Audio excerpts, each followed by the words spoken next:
Hi friends, ఈ video చూసే ముందుగా లైక్ అండ్ షేర్ చేసి సబ్స్క్రైబ్ చేసుకోండి ఫ్రెండ్స్. ఇక వీడియోలోకి వెళ్దాం. ఏపీ రాష్ట్ర వ్యాప్తంగా ఉన్నటువంటి మహిళలందరికీ కూడా భారీ శుభవార్త. ప్రతి మహిళకి కూడా మనకైతే కూటమి ప్రభుత్వం 1500 రూపాయలు ఇస్తామని చెప్పారు కదా.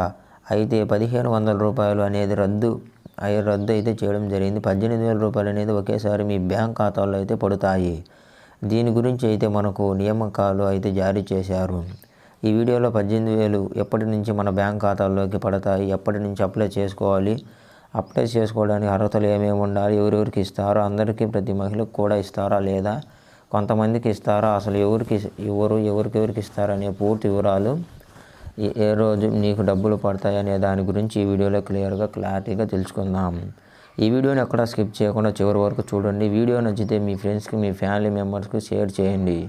వాళ్ళకైతే ఇన్ఫర్మేషన్ అయితే ఇవ్వచ్చు. అలాగే మన ఛానల్ని ఎవరైనా కొత్తగా చూస్తున్నట్లయితే సబ్స్క్రైబ్ చేసుకుని పక్కనే ఉన్న బెల్ ఐకాన్ మీద క్లిక్ చేయండి ఫ్రెండ్స్.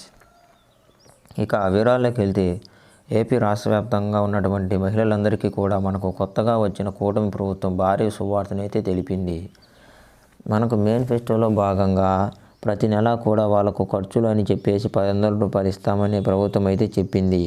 కానీ దీని అయితే మార్చడమే జరిగింది. ప్రతి మహిళకు కూడా అని చెప్పారు.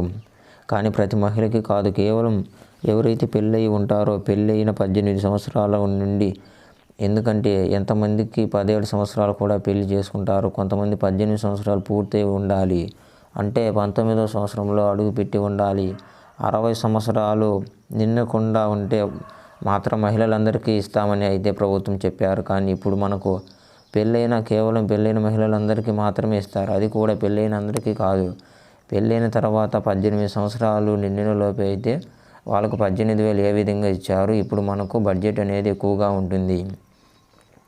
19 సంవత్సరాల నుంచి 69 సంవత్సరాల లోపు వాళ్ళకు కాబట్టి, అందుకని చెప్పేసి బడ్జెట్ అనేది ఎక్కువగా ఉంటుంది. అయితే మనకు ప్రభుత్వం ప్రతి నెల కూడా మహిళలు ఖర్చుల కోసం ఉంటాయని చెప్పేసి 1500 రూపాయలు అయితే ఇస్తామని చెప్పారు కదా. అయితే దీనికి ప్రతి నెల కూడా బడ్జెట్ అనేది ఎక్కువ అవుతుంది. అందులో మనకు ఆంధ్రప్రదేశ్లో ఎక్కువ మంది మహిళలు ఉన్నారు కాబట్టి చెప్పేసి ప్రభుత్వం అయితే నిర్ణయం అయితే తీసుకున్నాను అన్నమాట. ఏదేమైనా ప్రతి నెల 1500 కాకుండా సంవత్సరానికి ఒక్కసారి 18,000 రూపాయలు అనేది మీ ఖాతాల్లో అయితే పడిపోయేలా చేద్దామని ప్రభుత్వం అయితే నిర్ణయం అయితే తీసుకుంది. ఆ మీటింగ్లో వచ్చేసి మీ రేషన్ కార్డు, మీ ఆధార్ కార్డు, మీ క్యాస్ట్ ఇన్కమ్, మీ బ్యాంకు బుక్ 5 కూడా ఈ జిరాక్స్లు మీ దగ్గర కంపల్సరీగా ఉండాలి. కంపల్సరీగా ఉంటేనే మీకు బయోడేటా కొట్టగానే అక్కడ నెట్లో మొత్తం కూడా మీ పేరు, మీ మీద ఎన్ని ఉన్నాయి, ఎంత ఆస్తి ఉంది, మీ పేరు మీద ఎంత డబ్బు ఉంది మొత్తం కూడా వస్తుంది. ఇవన్నీ చూసుకొని 18,000 రూపాయలు అయితే వేస్తారు. 4,000, 10,000 కాదండి, 20,000, 30,000 గవర్నమెంట్ ఉద్యోగం చేస్తూ పెన్షన్ తీసుకుంటున్నారు కదా, వాళ్ళకు కూడా రాదు అని ప్రభుత్వం అయితే చెప్పేసింది. ఇదన్నమాట. అయితే మీ దగ్గర బ్యాంకు బుక్ లేకపోతే చేయించుకొని పెట్టుకోండి. అలాగే రేషన్ కార్డు లేకపోతే పర్వాలేదు, ఇన్కమ్ సర్టిఫికేట్ ఉన్నా సరే దానికి మనకు ప్రభుత్వం అయితే తీసుకుంటుంది. ఎందుకంటే రేషన్ కార్డులు ఇంకా కూడా అప్లికేషన్ చేసుకోవడానికి ఇవ్వలేదు. త్వరలోనే రేషన్ కార్డు అప్లై చేసుకున్న తర్వాత మళ్ళీ మీ దగ్గర తీసుకునే అవకాశం ఉంటుంది. కాబట్టి ఈ లోపల మాత్రం ఇన్కమ్, క్యాస్ట్, ఆధార్ కార్డు, అలాగే బ్యాంకు బుక్ ఇవి మాత్రం ఖచ్చితంగా రెడీ చేసి పెట్టుకోండి. రేషన్ కార్డులో అత్త కోడళ్ళకి అమ్మ కూతురు కనిపిస్తారు.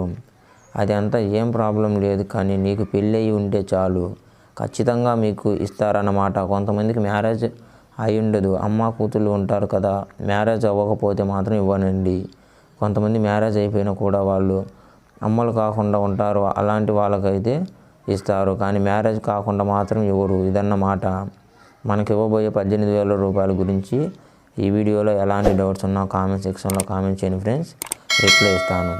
అలాగే మీకు ఈ వీడియో నచ్చినట్లయితే లైక్ అండ్ షేర్ చేసి సబ్స్క్రైబ్ చేసుకోండి ఫ్రెండ్స్.